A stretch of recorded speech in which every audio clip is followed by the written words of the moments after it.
She pulled a frozen Shoshone warrior from the ice 5 days later. His vision saw her face. Before we get into this tale, let us know in the comments, where are you watching from?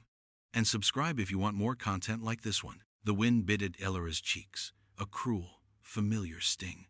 Her hands, gnarled despite her youth, fumbled with the brittle kindling, each twig a defiance against the unending cold. It was late autumn in the Wyoming Territory, but the mountains had already claimed their winter's due, blanketing the valley in a silence so profound it echoed her own emptiness. She lived on the farthest edge of what folk called civilization, a solitary figure carved from hardship and neglect. Her cabin, a lonely sentinel against the encroaching wild. She'd learned early that kindness was a rare thing, usually offered with a hidden price. Most times, it wasn't offered at all. She carried a deep burden, a sense of having been unwanted, a child discarded like so much waste. That feeling clung to her, a damp, heavy cloak, even in the fiercest sun. Her father had sold her like cattle, in his own way, to a life of solitude, preferring his whiskey to her presence. The shame of that memory was a dull ache in her bones. She didn't look back at the distant, smokeless chimney of his place. She didn't look back at all. Her axe bit into a fallen pine, the dull thud swallowed by the snow-laden air. It was a familiar rhythm, this endless work of survival. But then, something caught her eye, an unnatural bulge in the frozen stream bed, half submerged in the icy grasp. It was a shape, a human shape. Fear, sharp and cold as the air, clawed at her throat. She approached cautiously, her breath misting. The ice held him fast, a dark-skinned man, clearly Shoshone, his face a mask of serene, deathly stillness, eyes closed, braided hair stiff with frost. He was a warrior, she could tell, even in that state, from the lean strength of his frame, the tattered remnants of buckskin and beads. He was impossibly frozen, preserved like an ancient spirit. Her mind screamed at her to leave him. Common sense, the very thing that kept her alive, urged her to flee. But something else, a deep, raw ache she rarely acknowledged, welled up. It was the sight of such utter helplessness, the desperate stillness of a man utterly at nature's mercy. He was abandoned, like her. The choice, stark and sudden, was upon her. Word count, 448. She spent the next hour, perhaps more, hacking at the ice, her axe blade dulling with each strike, her hands numb with cold and exertion. It was a foolish thing to do, she knew. A dead man, a native man at that, could only bring trouble. But the idea of leaving him there, a silent monument to the indifference of the wild, stirred a deeper unease within her. The sun began its slow descent, painting the sky in bruised purples and oranges, a stark contrast to the desperation of her task. Finally, with a weary groan, she managed to pry him free, his body heavy, utterly rigid. She dragged him, inch by painstaking inch, a silent, grim procession through the deepening snow. The cold seeped into her boots, through her worn cloak, chilling her to the bone. Every muscle screamed in protest. She questioned her sanity with each step. Why? Why this burden? There was no answer but the stark, quiet resolve that had seized her heart. She couldn't explain it. She simply couldn't leave him. Back at the cabin, she wrestled him through the narrow doorway, his frozen weight a testament to his imposing presence. She laid him by the hearth, the only source of warmth in her small, spare dwelling. His clothes were stiff with ice, impossible to remove without risking injury. She covered him with every spare blanket she possessed, piling them high, willing warmth back into his lifeless form. The small, familiar space of her cabin felt impossibly large, impossibly small, with him in it. He was a stark reminder of life beyond her isolated existence, a dangerous, unknown element she had invited across her threshold. The steam rose from his body as the ice began to melt, a faint, earthy smell filling the air. She sat by the fire, watching him, a silent vigil. Doubt gnawed at her, a persistent voice telling her she had made a terrible mistake. He was a stranger, a warrior, perhaps one of the raiders folk whispered about. But then, she saw the intricate beadwork on his moccasins, the care taken in his braids, and the thought that he was just a man, lost, desperate, settled over her. The silence of the cabin stretched, punctuated only by the crackle of the fire, and the slow drip of melting ice. Word count: 440. 5 days passed like this. 5 days of tending to a ghost. Alara changed the blankets, replenished the fire, and watched. She expected nothing. She prayed for nothing. On the third day, a faint tremor ran through his body. On the fourth, a shallow, ragged breath hitched in his chest. Hope, a fragile, unfamiliar thing, flickered within her. It was a dangerous emotion, she knew. It made you vulnerable, but she couldn't extinguish it. The fifth day brought a storm, a blizzard that howled like a banshee, burying the cabin under fresh drifts. She was trapped, alone with him, and a strange new anxiety settled upon her. Just as the afternoon waned, a low groan escaped his lips. His eyelids fluttered, then slowly, agonizingly, opened. They were dark, intense eyes, clouded with pain and confusion. They found her face, framed by the rough, plain-spun shawl she wore. There was no recognition, only a deep, weary inquiry. He tried to speak, but only a raspy whisper emerged. She offered him water, a trickle at first, then more. He drank deeply, his gaze never leaving her. It was an unnerving intensity, yet strangely devoid of threat. He was weak, helpless, a shadow of the warrior she had dragged from the ice. Who? He managed, his voice barely a breath. She told him her name, Alara, the sound unfamiliar on her tongue in the stillness of the cabin. She told him what had happened, her words plain spoken, stripped of embellishment. He listened, his eyes searching hers, as if trying to piece together a fragmented dream. He closed his eyes again, a long, drawn-out sigh escaping him. She waited, watching his chest rise and fall. There was a moment of absolute stillness, a quiet question hanging in the air between them. He was awake. Now what? The question lingered, heavy with uncertainty. She wasn't sure if this was a blessing or a curse. What could she offer him? What did he expect? She had so little to give. Word count: 408. The days that followed were filled with a hesitant silence, punctuated by the small sounds of his slow recovery. KL, he finally told her, was his name. He spoke sparingly, his voice still rough, but each word carried a quiet weight. He was a man of few words, his gaze often distant, haunted by something she couldn't name. He told her nothing of his past, nor did she press him. Emotional information was a precious commodity, revealed slowly, only after trust. A delicate thread began to weave itself between them. She knew the scars on his body spoke of battles, of hardships that dwarfed her own solitary struggles. She understood silence. It was a language she knew well. Her own past, a tapestry woven with threads of abandonment and being unwanted, kept her guarded. She had learned to keep her hurts close, buried beneath a stoic facade. He simply watched her, his dark eyes observing, taking in her simple existence.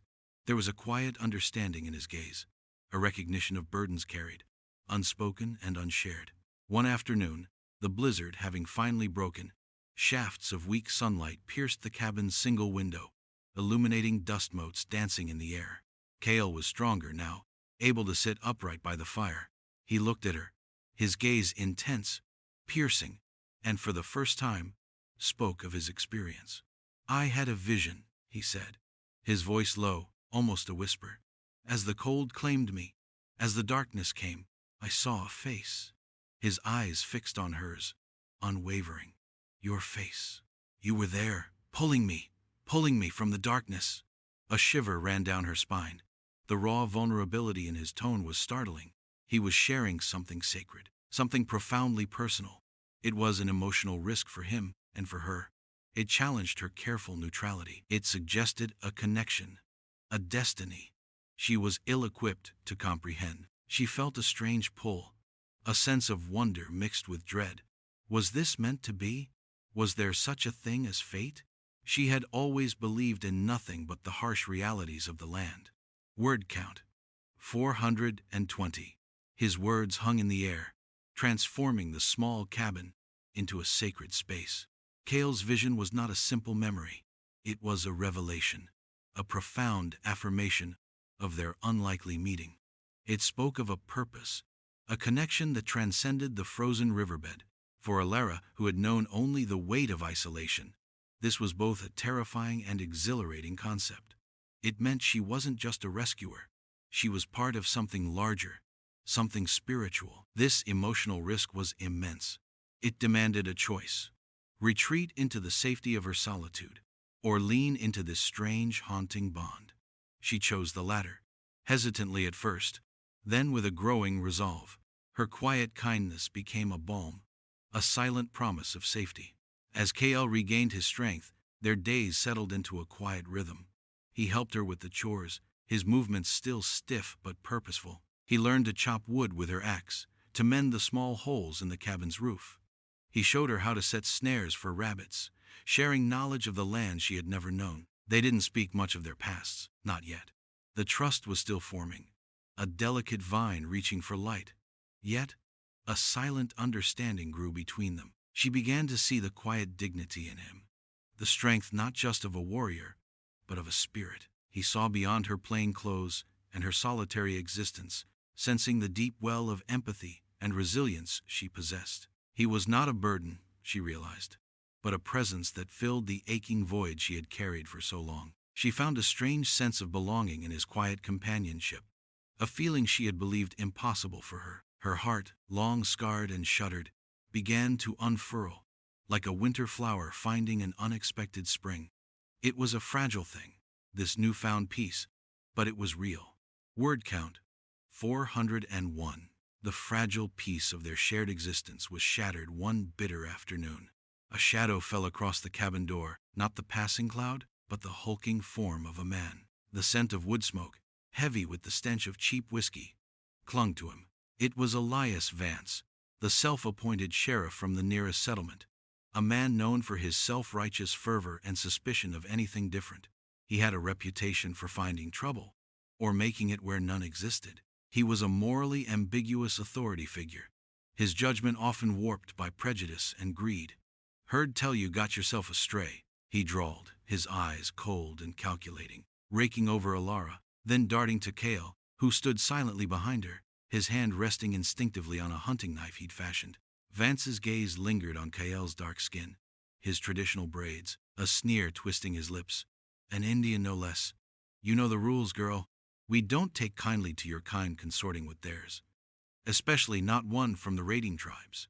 Alara felt the familiar prickle of fear, the shame that had been her constant companion since childhood. This was the community judgment she had always anticipated, the external threat she had unconsciously braced herself for. Her heart pounded, a frantic drum against her ribs. Vance's words were a whip, bringing back the sting of being unwanted, of false accusations, of her desperation mistaken for weakness. "He was frozen," Alara said, her voice steady despite the tremor in her hands. "Dying. I only did what was right." Vance chuckled, a hollow, humorless sound. "Right, huh? You're a strange one, Alara. Always have been. Best you bring him down to the settlement. We'll figure out what to do with him. Maybe he'll know something about those missing traps. There's talk of stolen horses, too." He eyed Kael again, a predatory glint in his gaze. Kael's jaw was tight, his eyes blazing, a silent warning. The air crackled with unspoken tension. This was no mere visit. It was a confrontation, a threat to their nascent family, to the fragile belonging they had found. Alara knew, instinctively, that sending Kael with Vance meant sending him to his death. Word count: 409. The confrontation with Vance was a bitter winter storm brewing, threatening to engulf them. Alara stood her ground, her voice gaining strength, fueled by a fierce, unfamiliar loyalty. "He has done nothing wrong," she insisted, her gaze unwavering as she met Vance's chilling stare. Vance's eyes narrowed, his patience wearing thin. "Girl, you're playing with fire. You harbor a savage, you become one in the eyes of the law." He took a step forward, his hand resting on the pistol at his hip. Kael stepped in front of Alara, his posture defensive, his gaze fixed on Vance. His presence was a silent declaration, a shield.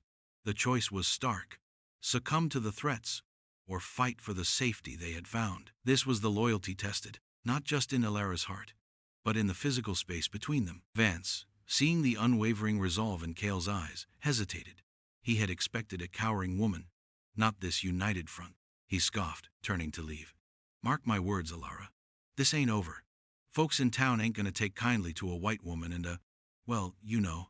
There's ways of dealing with folks who defy the law. His words were a dark promise of public shaming, of the community's wrath. He spat into the snow and stalked away, his heavy boots crunching loudly before fading into the vast silence. Elara and Kyle stood motionless for a long moment, the silence thick with the unspoken threat. The sense of safety they had built was now tainted, fragile. Kyle turned to her, his expression grim. They will come back, he stated, his voice low, edged with a quiet certainty. She nodded, her heart a heavy stone in her chest. She had known peace, even for a short while, and now it was threatened. The moral tension between freedom and belonging stretched taut. Could she remain here, protecting him, risking everything? Or should they flee, abandoning the only true home she had ever known? A quiet win, perhaps, for now, but the battle was far from over. Word count: 401. The aftermath of Vance's visit settled like a cold mist over the cabin.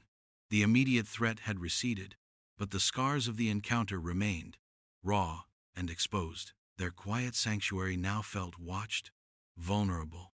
Alara spent restless nights by the fire, haunted by Vance's words, by the fear of what the townspeople might do. Kyle, too, was changed. His eyes, once shadowed by the memory of the ice, now held a vigilant intensity, constantly scanning the woods, listening to the wind. Yet, in this shared anxiety, their bond deepened. They were no longer two strangers brought together by chance, but allies, a small family forged in the crucible of defiance. He saw her fear, and she saw his burden. He understood her past pain of being unwanted, and she understood his quiet pride. There was an affirmation in their shared glances, a silent promise to face whatever came, together. One evening, as the stars blazed in the impossibly clear sky, Kale spoke of his people, of their ways, their struggles. He spoke of his vision again, not as a fleeting image, but as a binding truth. My people believe that sometimes the spirits send a guide when the path is lost, he murmured, his eyes on the flickering firelight. You were my guide. You are my healing. The words were a balm to Alara's soul, a quiet affirmation of her worth, something she had rarely heard. Her own wounds, deep and hidden, felt less heavy in his presence. She saw his pain, the silent burden of his people, and it mirrored her own sense of despair. He was not broken, she realized, and neither was she. They had both been shattered, in different ways, but together they were rebuilding, piece by painstaking piece. The cabin, once a place of solitude, now felt like a haven, a place of shared purpose and quiet strength. The air was thick with gratitude and a newfound sense of belonging. The quiet had returned, but it was a different quiet now, filled with the warmth of unspoken understanding. Word count: 400. The long winter passed, testing their resolve with its relentless grip, but also solidifying their bond. They had chosen to stay, to face the uncertainty rather than flee. The whispers from the settlement reached them, distorted and malicious, but they held no power within the cabin walls. Kyle taught Ilara the ways of his people, lessons of resilience and connection to the land. She, in turn, shared with him the few books she possessed, stories of distant lands and quiet lives, bridging their worlds. They learned to rely on each other, to find strength in their shared vulnerability. The fear of Vance, of public shaming, lingered, a distant rumble, but it no longer consumed them. Their peace was a quiet victory, not a heroic triumph, but the simple, profound win of choosing to stand together. It was a choice made with unwavering trust, a testament to the safety they found in each other's presence. Spring arrived, hesitantly at first, then burst forth in a riot of green and bloom. The ice in the river melted, revealing the smooth stones beneath, like old scars fading with time. Kale and Alara sat by the stream, watching the water rush by, a symbol of life's relentless flow. They had faced the deepest despair, walked through uncertainty, risked their hearts, and found a belonging that transcended blood. They were not without scars, but they were no longer defined by them. The future remained unwritten, full of its own challenges, but they would meet them as they had met everything else, with a quiet strength, a steadfast loyalty, and the bittersweet understanding that peace was not the absence of storms, but the courage to weather them together. Their story was etched in the heart of the valley, a testament to the transformative power of unexpected kindness and the enduring human spirit, forever intertwined. Like the mountain trees that stood strong against the wind, their roots entwined deep beneath the earth. Word count: 407. Total word count: 4,094.